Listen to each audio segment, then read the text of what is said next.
Hi friends, once again welcome back. You're watching the Nurse channel. So as you all know that we have started a new series, that is the AIIMS NORCET series, and this is the sixth set of questions that you are going to watch in AIIMS NORCET series. So the exam is scheduled in the month of June. So these 15 questions what I am going to explain today will definitely help you to prepare better for the examination, upcoming examination, not only for the AIIMS but for the other competitive nursing examinations also.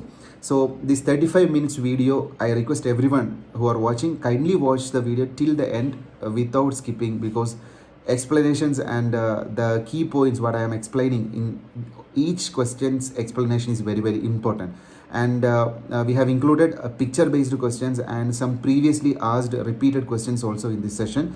So without skipping, kindly watch and make use of this platform. And I request everyone who are watching this video to share about this platform to your nursing friends, and who are not yet subscribed our channel, kindly subscribe and support us. So you are watching the Nurse channel, and you are in the AIIMS NORCET series. This is the 6th series.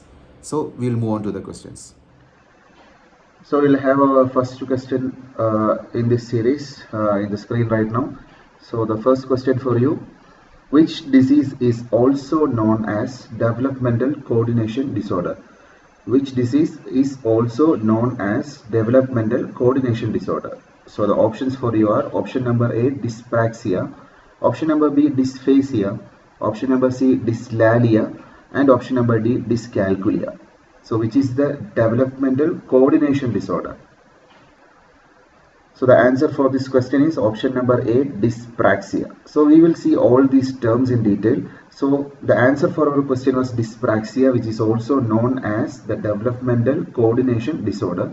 So it is a common disorder that affects movement and coordination. So dyspraxia does not affect the intelligence, and it can affect your coordination skills such as tasks requiring balance, playing sports, etc. So there is no issues with the intelligence of the patient. So that is the developmental coordination disorder, or dyspraxia. So what are the other options? So what is a dysphasia? Dysphasia means it's a language disorder which is marked by deficiency in the generation of speech and sometimes also in its comprehension. So generation and sometimes in the comprehension of speech, that is dysphasia. Then another option was the dyslalia. So what is dyslalia? It is the inability to articulate comprehensible speech, especially when associated with the use of private words or sounds. Okay, so that is dyslalia. It is the inability to articulate comprehensible speech. Okay, so then what is a dyscalculia? It is a learning disability in maths. So people with dyscalculia have trouble with maths at many levels. Okay, so that is a dyscalculia. So I think you got familiar with the four important terms from the psychiatry. Now we can move on to the second question in the series. So the question is: which among the following is or are the radiological sign of intrauterine fetal death? So here the question is regarding the intrauterine death and its radiological signs. So the options for you are: option number A, gas in the fetus; option number B, Spalding sign; option number C, Duell's halo sign; and option number D, all the above. So the answer for this question is definitely option number D, that is all the above. So gas in the fetus, Spalding sign, and Duell's halo sign. So these two terms that we will discuss now. So we know that the major radiological signs of the fetal death are: the first one is the gas in the fetus, then overlapping of the cranial bones, otherwise known as the Spalding sign, that I will explain, and Duell's halo sign. So first of all, what is the Spalding sign? So the Spalding sign refers to the overlapping of the fetal skull bones caused by collapse of the fetal brain. Okay, so this is caused by the collapse of the fetal brain. So it appears usually a week or more after the fetal death in utero. Okay, so that is a Spalding sign. Then what is a halo sign? The halo sign indicates elevation of the subcutaneous fat layer from the underlying bone caused by the edema. Okay, so halo sign, it is the subcutaneous fat layer from the underlying bone which is caused by the edema, which can be seen in the intrauterine death cases. Okay, so that's all regarding the second question. Now we will see the third question in the series. So this was a repeatedly asked question. Klumpke's paralysis is caused by an injury to which nerve? It's a direct important question. So the options are option number A, brachial plexus, option number B, cervical plexus, option number C, lumbar plexus, and option number D, sacral plexus. So which plexus injury can lead to Klumpke's paralysis? So the answer for this question is obviously option number A, that is a brachial plexus. Okay, so we can have a look on the Klumpke's paralysis. So this is the picture of a Klumpke's paralysis. So we can see a claw hand, and there will be wasting of the forearm muscles. So Klumpke's paralysis is caused by an injury to the nerves of the brachial plexus, that which may result during the birth due to a difficult delivery. So this injury can cause a stretch injury, that is known as a neuropraxia, and there will be scarring or tearing of the brachial plexus nerves. Okay, so this is the reason for the development of Klumpke's paralysis. Okay, so this is a picture of Klumpke's paralysis. Okay, now I think we can move on to the fourth question in the series, very important question. So the question is, surfactant is synthesized and secreted by dash.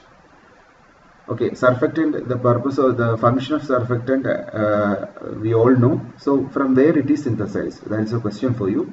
And the options are option number A, alveolar macrophages, option number B, capillary endothelium, option number C, pneumonocytes type 1, and option number D, pneumonocytes type 2. So which among these secretes synthesize and secrete surfactant? That is a question for you.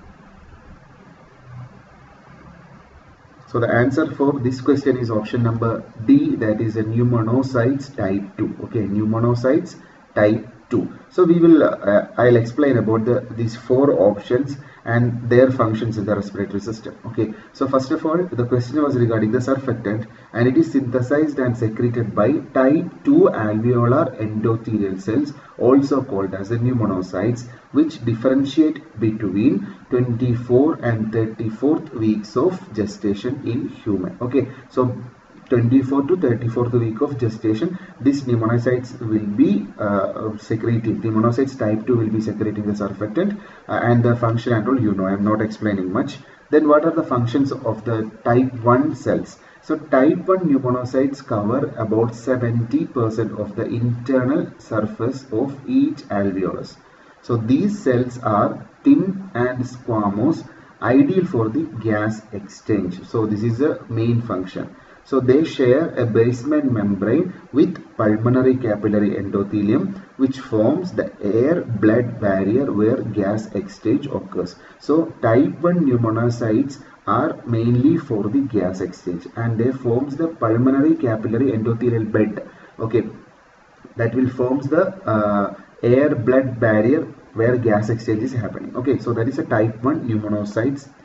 Okay, so next option was regarding the alveolar macrophages. So this macrophages, as the name indicates, they play an important role in scavenging microbes such as viruses, bacteria, fungi, inhaled environmental particles like coal, silica, asbestos, tissue debris, and cancer cells. So, okay, so macrophages, same like the other, as the name indicates, the same function is there in the respiratory system also. Then one more option was there, the pulmonary capillary endothelium. So it is a continuously highly attenuated cell layer, and it forms a barrier that prevents leakage of excess water and macromolecules into the pulmonary interstitium. Okay, so this is acting as a barrier, okay, that prevents the leakage of excess water and macromolecules into the pulmonary interstitium. So that is a function of that capillary endothelium. So we are getting information regarding four very important terms, that is pneumonocytes type 1, type 2, alveolar macrophages, and pulmonary capillary endothelium in the maintaining the respiratory functions. Okay, so now I think we can move on to the next question in the series, that is the fifth question. So another important question, failure to pass meconium within the first 24 hours after birth may indicate dash. failure to pass meconium within the first 24 hours. So the options are option number A, abdominal wall defect, option number B, celiac disease, option number C, Hirschsprung's disease, and option number D, intussusception. So what is the answer? First 24-hour meconium is not passed. So all the options what I have given is some or the other forms of intestinal or the abdominal disease disorders. So you have to find out the answer. So the answer for this question is option number C, that is the Hirschsprung's disease. Okay, so you know that Hirschsprung's disease, otherwise known as the congenital aganglionic megacolon. Congenital aganglionic megacolon. So it is a developmental disorder of the enteric nervous system characterized by the absence of ganglion cells in the distal colon, resulting in functional obstruction. So there will be intestinal obstruction because of the absence of that neurological innervations. Okay, so that is a Hirschsprung's disease. Then we can see the other options. We have to find out how that Hirschsprung's disease is different from other intestinal obstruction syndrome. So the clinical features that may help distinguish Hirschsprung's disease from more common causes of the childhood constipation include failure to pass the meconium within the first 48 hours of life, then failure to thrive, poor feeding, gross abdominal distension, and dependence on any mass without significant encopresis. Okay, so these are the differential diagnosis. These are the particular diagnoses that we can make for diagnosing between Hirschsprung's disease and other causes for the constipation. Okay, so in that main thing is the failure to pass the meconium within the first 48 hours of their life. Okay, so that is Hirschsprung's disease. Then we will see the other options. Another important option was the intussusception. So it is an invagination of a part of the bowel into itself, and it can involve either the small or the large intestine or both. Okay, small intestine, large intestine, or both. That is intussusception. And the symptoms include, the classical triad include abdominal pain, a palpable sausage shaped mass, and current jelly stool. Okay, so if you get any of these points in your questions, then the answer will be intussusception. So abdominal pain, palpable sausage shaped mass, and current jelly stool. These are the classical triad of intussusception. Then now I think we can move on to the next question in the series, sixth question. So the question is, name a disorder in which both eyes do not line up in the same direction. Both eyes do not line up in the same direction. So the options are option number A, diplopia, option number B, nystagmus, option number C, style, and option number D, strabismus. So these are ophthalmological conditions. So what is the answer? So the answer for this question is option number D, that is strabismus. So what is strabismus?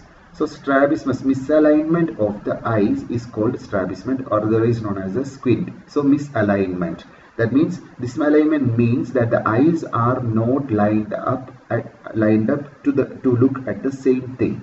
So in strabismus or misalignment, one eye is fixed on what the person intends to look at. That means the fixing eye, and the other eye is looking at something else. That is the deviated eye. So here the patient will be having a fixing eye and a deviating eye. So the both eyes are not lined up, or it is not aligned properly, and that condition is known as the strabismus. So we will see the other options also. So what is a style? So style, otherwise known as the hordeolum, it is a bacterial infection of an oil gland in the eyelid. So this results in a red tender bump at the edge of the eyelid. So that is style. Then another option was the nystagmus. This is a much familiar term for us. So it is an involuntary eye movement which may cause the eye to rapidly move from side to side, up and down, or in a circle, and may slightly blurred vision also will be there. Okay, so that means the oscillatory movement of the eyeballs in short. So that is a nystagmus. Then another familiar term is the diplopia. That means seeing two images of a single object, also known as the double vision. So that is diplopia. Okay, so 4 terms related to ophthalmological conditions. Now we will move on to the 7th question in our series, and the question is, Strawberry gingivitis is a clinical manifestation of which disease? Strawberry gingivitis is a clinical manifestation of which disease? So the options are option number A, myelocytic infiltration, then option number B, phenytoin toxicity, option number C, vagina granulomatosis, and option number D, Klippel-Trenaunay syndrome. So the peculiarity of these four options are, in these four conditions we will get gingivitis. Some or the other forms of gingivitis will be there, and the reason I will explain now. So the question here is very particular. Strawberry gingivitis can be seen in which condition? So the answer for this question is option number C, that is vagina granulomatosis. Okay, so we can have a look upon that. So granulomatosis with polyangiitis. Okay, granulomatosis with polyangiitis, otherwise previously which was known as the vaginous granulomatosis. It is a rare long-term systemic disorder that involves the formation of granulomas and inflammation of blood vessels. Okay, so in the blood vessels there will be granulomas and inflammation. So hyperplastic gingival lesions or strawberry gingivitis is a characteristic sign of vaginous granulomatosis. Okay, otherwise known as the granulomatosis with polyangiitis. Okay, so strawberry gingivitis, that is a key term. Then other options. So that myelocytic infiltration, that means the leukemic infiltration of the gingival tissue associated or not with gingival enlargement, could be the first manifestation of acute leukemia. So one of the first manifestations of the acute leukemia is the leukemic infiltration of the gingival tissues. Okay, and it has rarely been reported in the literature. Okay, so this is just for an information purpose I am giving. Then another option was regarding the phenytoin. So in the phenytoin we can see that it has been shown to induce a gingival overgrowth. There will be gingival hyperplasia will be there by its interaction with the subpopulation of sensitive fibroblasts. So why in phenytoin sensitivity, in phenytoin treatment, who are patients who are taking phenytoin for a longer time have this gingival hyperplasia? Already we have explained in our older videos, so those videos you can refer. Okay, then another option was the Klippel-Trenaunay syndrome. So what is a Klippel-Trenaunay syndrome? It is a condition that affects the development of blood vessels, soft tissues and bones. Okay, so the disorder has three characteristic features which include a red birthmark called a port wine stain, then abnormal overgrowth of the soft tissues and bones, and vein malformations. Okay, so these are the three clinical features that we can see in the Klippel-Trenaunay syndrome. So first is the port wine stain, that is a birthmark, then abnormal growth of the soft tissue and bones, and vein malformations. Okay, so I think you got information regarding the four very important terms. Now we can move on to the 8th question in our series. So the question is simple. What kind of cells secrete the synovial fluid? So what kind of cells secrete the synovial fluid? So the options are option number A, type A cells, option number B, type B cells, option number C, both A and B, and option number D, lubricin. So which one secretes synovial fluid?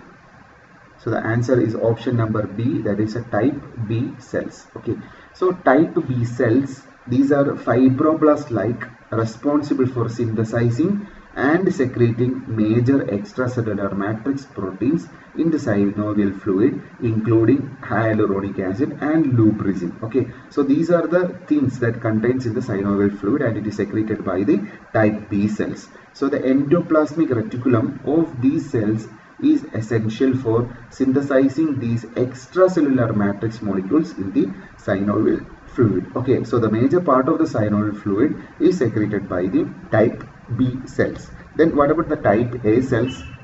So type A synoviocytes are non-fixed cells that can phagocytose actively cell debris and waste in the joint cavity and possesses an antigen presenting ability. Okay, so phagocytosis is a function of type A cells, and type B cells for the synthesis of the synovial fluid matrix. Okay, so that's all regarding that question. Now I think we can move on to the 9th question. So another simple question, the pain that develops within organs is called.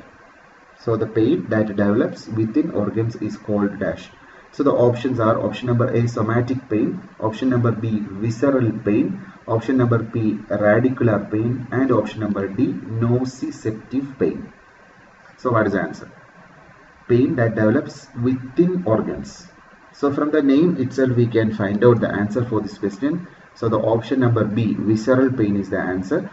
So we can see the options. So visceral pain. So visceral pain is pain that results from the activation of nociceptors of the thoracic, pelvic or abdominal viscera. Okay. So this is visceral pain. Okay, thoracic, pelvic or abdominal viscera or the organs. That's very simple. Then what is a nociceptive pain? So already that nociceptors we have told. Nociceptive pain. Pain we can broadly classify into two, as nociceptive and neuropathic. Okay, like that one classification is there. So in that nociceptive, it is the most common type and it is caused by potentially harmful stimuli being detected by the nociceptors around the body. Okay, wherever it is, not only inside the organs, from wherever we can get this nociceptive pain. My question was regarding particularly to the visceral organs, or okay, so that's why it is known as a visceral pain. So don't be confused. So what about the other options? So again, this nociceptive pain can be divided into visceral pain, somatic pain, like that. So somatic pain happens when any of the pain receptors in your tissues such as muscles, bone or skin are activated. Okay, so here muscles, bone or skin are getting activated in the somatic pain, and this type of pain is often stimulated by movement. It's usually localized. Okay, somatic pain is usually localized. Headaches, then cuts are both considered somatic pains. Okay, the localized pain which is affecting the muscles, bone or the skin can be considered to be as the somatic pain. Okay, I think you got the point. Then what is a radicular pain and what is a radiculopathy? So that is another option I have given. So radicular pain occurs when the nerve roots are irritated. So it goes down the arm or the leg through a nerve that comes from the spinal cord. Okay, so just for our information, radiculopathy is an example of a condition that causes the radicular pain, and it occurs when a nerve is pinched in the spine and it causes numbness, weakness and tingling or feeling of pins and needles among other symptoms. Okay, so this is the radicular pain or the radiculopathy. Okay, so I think you got the point regarding this question. Now it's time for us to move to the next question in the series, that is the 10th question. So the question is, which of the following is an inborn error of metabolism that causes premature destruction of RBCs? Okay, so the options are option number A, G6PD, option number B, homocystinuria, option number C, phenylketonuria, and option number D, all the above. So the key term is premature destruction of RBC. So the answer for this question is option number A, that is G6PD, otherwise known as the glucose 6-phosphate dehydrogenase deficiency. So it is a genetic disorder that affects the red blood cells. So in affected individuals, a defect in an enzyme called glucose 6-phosphate dehydrogenase causes the red blood cells to break down prematurely. Okay, so this is in short regarding the G6PD or glucose 6-phosphate dehydrogenase. Okay, so we will see the other options also. So what is a homocystinuria? So it is a rare but potentially serious inherited condition. It means the body cannot process the amino acid methionine. Okay, so methionine. This causes a harmful buildup of substances in the blood and urine, and it can affect the body very badly. Okay, so methionine, that is a key term in homocystinuria. Then another option was the phenylketonuria.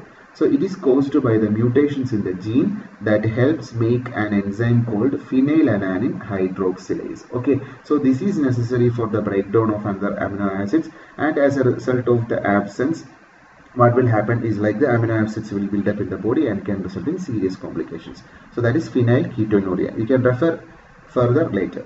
Then we will move on to the next question in the series. So the question and the options are on the screen right now. So the question is psychosexual disorder in which the sexual behavior is directed towards animals is called dash. So the options are option number A, fetishism, option number B, bestiality, option number C, fratourism, and option number D, transvestism. So what is the answer? Sexual behavior directed towards animals. So the option number B, bestiality, is the answer for this question. So bestiality, it is a type of sexual offense in which animal is used as a medium for satisfying sexual desire without developing any kind of emotional bonding. So that is a bestiality. And the other options for your information. So fetishistic disorder, it is characterized by a distressing and persistent pattern of sexual arousal involving the use of non-living objects, okay, or specific non-genital body parts. Okay, so non-living objects or specifically non-genital body parts, that is fetishism. Then another option was fratourism. So it is a disorder which is very rare and poorly researchable type of paraphilia, and it involves the act of touching or rubbing one's genitals against another non-consenting individual in a sexual manner to attain sexual gratification. Okay, so in a non-consenting manner, rubbing the genitals against another person, so to attain the sexual gratification, that is a fratourism. Okay, so don't be confused with the fetishism and fratourism. Okay, then another option was the transvestism. So transvestism involves a recurrent intense sexual arousal from cross-dressing. Okay, so that is transvestism.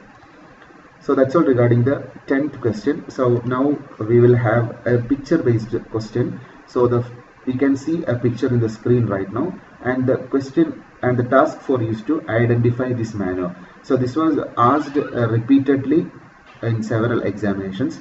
So you have to identify the manure. So the option number A, phalanx manure, option number B, Heimlich manure, option number C, jaw thrust manure, and option number D, chin lift manure. So what is this manure? You should identify this manure. So the option number C, that is a jaw thrust manner, is the answer for this question. So this is not chin lift. Okay, so how we can differentiate it, I'll explain now. So the first option was regarding the abdominal thrust, which is otherwise known as a Heimlich manner. So you can see the picture in the screen. So it is a first aid procedure which is used to treat the upper airway obstruction or choking. So this is abdominal thrust or Heimlich manner, in which the victim is placed in front of the rescuer and slight pressure is applying over the upper abdomen so that the obstructed object will be spitted out. Okay, so that is a Heimlich manner. Then next option was the jaw thrust manner, which was the question I have asked. So this is a jaw thrust manner. It is used to relieve the upper airway obstruction by moving the tongue anteriorly with mandible, minimizing the tongue's ability to obstruct the airway. So this is the jaw thrust. Here the pressure is giving over the mandible. Okay, so this is jaw thrust. Then what is this? This is the chin lift. So here we can see head tilt and chin lift. So it is a procedure which is used to prevent the tongue obstructing the upper airways. So the manner is performed by tilting the head backwards in unconscious patients, often by applying pressure to the forehead and chin. So here the pressure is applied over the forehead and chin. Okay, so this is the head tilt chin lift method. So all together, when the head lift, chin lift, then the jaw thrust and open mouth maneuvers are done together, it is known as the triple airway maneuver. Okay, so this is an additional information for you. And another option was regarding the phalanx maneuver. So this is a phalanx maneuver. It is a provocative test which is used in the diagnosis of carpal tunnel syndrome. Okay, so this is a phalanx maneuver. Okay, so that was a picture-based question and picture-based explanation. Now we can move on to the the 13th question in our series. So the question is, which among the following is a tumor marker for colon cancer? So which among the following is a tumor marker for colon cancer?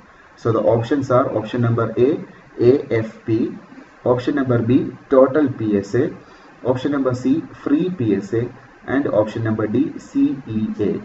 So all these are some or the other forms of tumor markers, and particularly the question is asked for diagnosing the colon cancer. So the answer for the question is option number D, that is CEA. Okay, CEA. So what is CEA? That I will explain now. So the most common tumor marker for the colorectal cancer is the carcinoembryonic antigen, otherwise known as the CEA. So regarding tumor markers and all, we have explained very well in our older videos. So this is CEA, or the carcinoembryonic antigen, which is a common tumor marker for colorectal cancer. Then another is we have to find out the normal value. So the normal range for the CEA is 0 to 2.5 nanograms per millimeter of blood. Okay, nanogram per millimeter of blood. Then anything which is greater than 10 nanogram per milliliter suggests extensive disease, and a level greater than 20 nanogram per milliliter suggests the cancer may be spreading, that is metastasis. Okay, so this is all about the CEA. Okay, so I think you got the point. Now we can see the other options. The another option was regarding the AFP. So AFP is the alpha fetoprotein. So it is used generally in two clinical contexts. So the first context is that it is measured in pregnant women through the analysis of the maternal blood or the amniotic fluid as a screening test for certain developmental abnormalities such as aneuploidy. Okay, so this is the first thing. And the second is the serum AFP level is elevated in people with certain tumors, and so it is used as a biomarker to follow these diseases. Okay, especially liver disorders. Okay, so this is regarding the AFP. Okay, so in two contexts. First in the prenatal period to identify aneuploidy, like genetic developmental abnormalities, and second for the some other diseases of the tumors. So one general normal value also I'll tell you. So an AFP level between 0 to 40 nanogram per milliliter is normal, and greater than 400 it could be a sign of liver tumors, especially liver tumors. Okay, so that's all regarding AFP. Now another option was regarding the PSA, that is a prostate specific antigen. So as the name indicates, it indicates some or the other sort of prostate disorders, and it is the most important tumor marker for the prostate cancer. And there are so many criteria for diagnosing, confirming prostate cancer. So those things you can refer later. It is in detail. So total PSA is a screen, and it will screen and monitor for the prostate carcinoma, and free PSA, and it distinguish between prostate carcinoma from BPH, because in BPH also this PSA will be elevated. So if the total PSA is more, it is a screen and monitoring for the carcinoma, and if only the free PSA only is elevated, means that it will distinguish the prostate carcinoma from BPH. Okay, so that's all regarding these important tumor markers. Now we can see the 14th question. This is a basic question. Question is identify the IV cannula with lowest flow rate. So which among these having the lowest flow rate? So the first one is orange colored IV cannula, option number B violet colored, option number C yellow colored, and option number D blue colored. So first of all, you should identify color codes for each cannula, their gauge and their flow rate. So any ways you can expect questions like this. So here I have asked about the lowest flow rate IV cannula, that is violet. That is option number B, violet. So we will have a look upon these cannulas. So we know that the orange color, which is the big bore cannula, that is a 14 gauge cannula, which can have a 240 ml per minute flow rate. Grey cannula, which is a 16 gauge cannula, 190 ml per minute is the flow rate. And green cannula, another cannula, that is a 18 gauge cannula, which has 90 ml per minute. Then pink, which we are using very frequently for the adult patients, that is a 20 gauge cannula. It can have a 60 ml per minute flow rate. Then blue cannula, that is a 22 gauge, which can have a flow rate of 36 milliliter per minute. Then yellow, these are used for the pediatric patients, which is a 24th gauge, having 20 ml per minute. And the least flow rate is for the violet cannula, that is a 26 gauge cannula, which is having only 13 ml per minute. Okay, so this is the flow rate. So this is all about the important IV cannulas and the flow rate and gauge for the sizes. Okay, so definitely very important question. Now I think we can move on to the last question in the series. So the question is, TAB vaccine is effective in preventing which disease? TAB, T-A-B, TAB vaccine is effective in preventing which disease? So the options are option number A, cholera, option number B, meningitis, option number C, typhoid, and option number D, influenza. So which is effective in preventing can be prevented by TAB vaccine? So the answer is option number C, that is typhoid. So we know that TAB, otherwise known as the typhoid paratyphoid A and B vaccine, so it is a vaccine containing the killed typhoid bacilli and paratyphoid organism, that is that Salmonella paratyphi A and B, which is most frequently involved in the paratyphoid fever. Okay, so that is a TAB vaccine. So with that question we are coming to the end of the series. So there are some CDC recommendations that vaccination for people traveling to the places where typhoid fever is common, such as like South Asia, especially India, Pakistan or Bangladesh. So CDC recommends vaccination with TAB vaccine while traveling to these areas. So this is an additional information for you. So with that we are coming to the end of this session. So we have discussed about 15 questions and have a detailed explanation about these 15 questions, and I hope these questions were useful for you. So thank you for watching the video, and I request everyone to stay in touch with us. So we will be uploading the next series very shortly. So till that time, signing out. Thank you.